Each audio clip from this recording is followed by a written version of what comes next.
Welcome back, friends and fiends, to another edition of Mad Math the Movies. On this edition, we're going to cover the new film, Final Destination Bloodlines. As always, friends and fiends, I'm going to avoid any major spoilers of this movie to give you a chance to go to the theaters and see it for yourself, but there will be some mild spoilers contained throughout this review. As you know, the Final Destination franchise began back in the year 2000 with the Devon Sawa and Ali Larter film that instantly became a cult classic in the horror community. It didn't take long before New Line Cinema and Warner Brothers greenlit sequels to cash in on the success of these films. This franchise is not a Citizen Kane of horror movies by no means, but each edition is fun in its own right. Each film does a great job of setting up its hero and showing us a premonition of their death and the death of the people around them. And what's amazing in these movies is the spectacular fashion that these people die in. It's always fun seeing it cut back to the hero and watching the events slowly unfold around them to let them know that that premonition they just had was indeed true. Then it's always a race against time to get themselves out of that situation and to try to save as many people as they can. That's where the new Final Destination does a great job of flipping the script by introducing us to our supposed new hero Iris in 1968 when her and her new boyfriend are going to the opening of the new Skyview. It doesn't take long for Iris to start having the premonition that we all come to love, and we just see the chaos that ensues around about her as people are falling through the floors, falling out of windows, falling down elevator shafts, and there's just so many new and creative kills that they come up with. I really have to give credit to Christian DeBalt and Norton Rahali as the special effects and VFX supervisors on the film, as they do a great job of blending practical effects and CGI throughout. It really helps the realism of the film since they don't overly rely on one or the other, so it blends together beautifully. Once Iris has her premonition, you would think that it would come back to her so we can see how she gets herself out of that situation. But the movie does a great job of differing itself from its predecessors by then flash forwarding in time to our new heroine. This is where we meet Caitlin Santawana, who plays our heroine Stephanie. Stephanie is a college kid who keeps having these bad dreams about Iris and her situation at the Skyview. It's now affecting her grades and her social life as she can't get a good night's sleep, and she's always catching herself wondering what is going on. Stephanie comes to the realization that Iris could be her grandmother whom she's never had a personal relationship with. After being scolded by her roommate, she decides to leave school and go back to her home to see what she can find out about her grandmother Iris. This is where we're introduced to Tempo Lee and Tio Briones, who play Stephanie's father and brother respectively. It doesn't take long for Stephanie to realize that she's hit a brick wall when she talks to her dad about her grandmother Iris. He's not forthcoming with any information, and he still has a sore spot because his wife had left him years before, and he blames Iris for her mental state.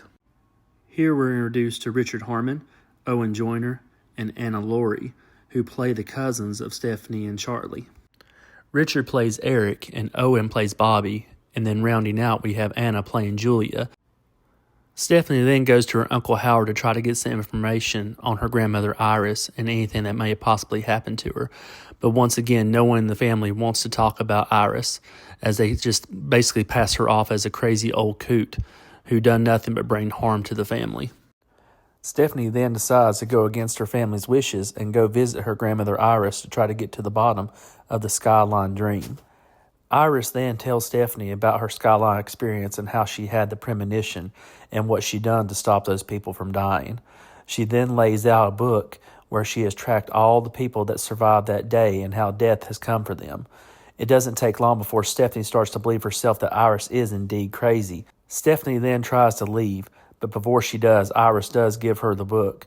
And then this time, Iris, in an attempt to show Stephanie that she is not crazy, steps outside of her fortified house and is killed by death. Stephanie then knows she has to go and save the family before death comes for them. As far as the plot goes, this is where I'm going to stop because I don't want to give away the entire movie. But from here, Stephanie does go back for her family, and they have to start trying to avoid death's plans. Let's go ahead and discuss the strengths of the film. Of course, the CGI and the practical effects are top-notch as usual with the Final Destination films.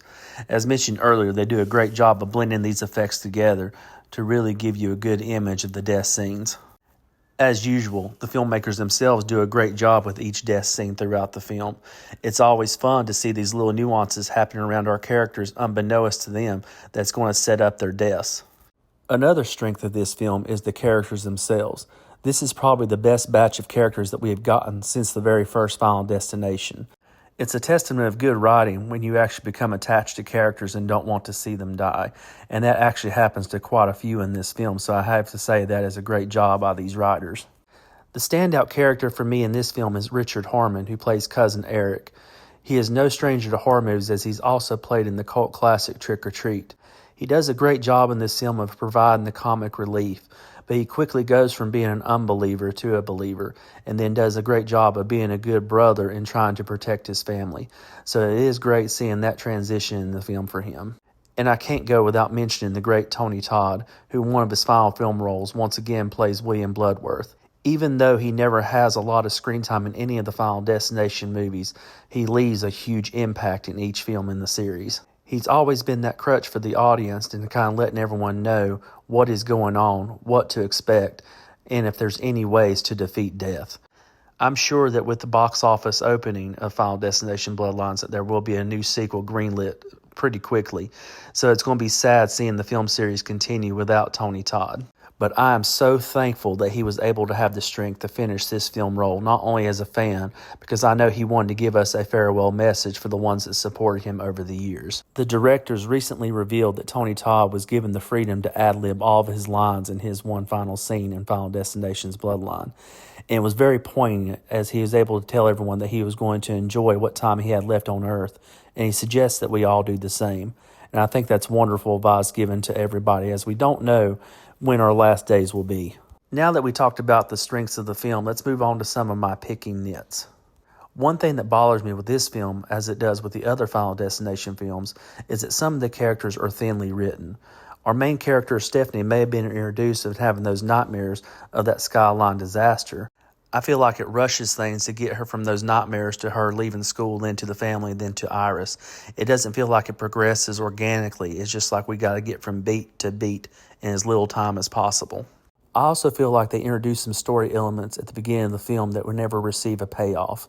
For example, everyone seems to resent our main character Stephanie coming back home because they feel like she's abandoned them when she went away to college. She's cut off all contact. She doesn't return phone calls.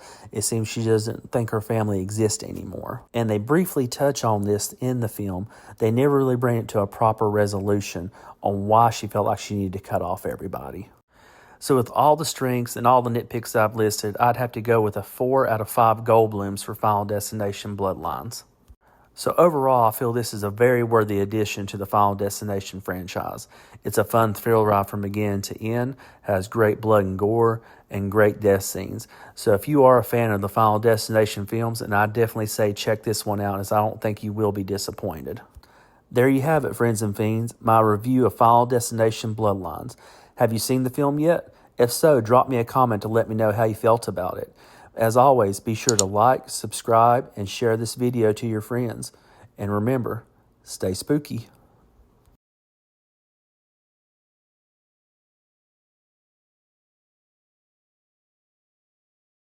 You made it to the end of the video, friends and fiends. Be sure to like and subscribe to the channel.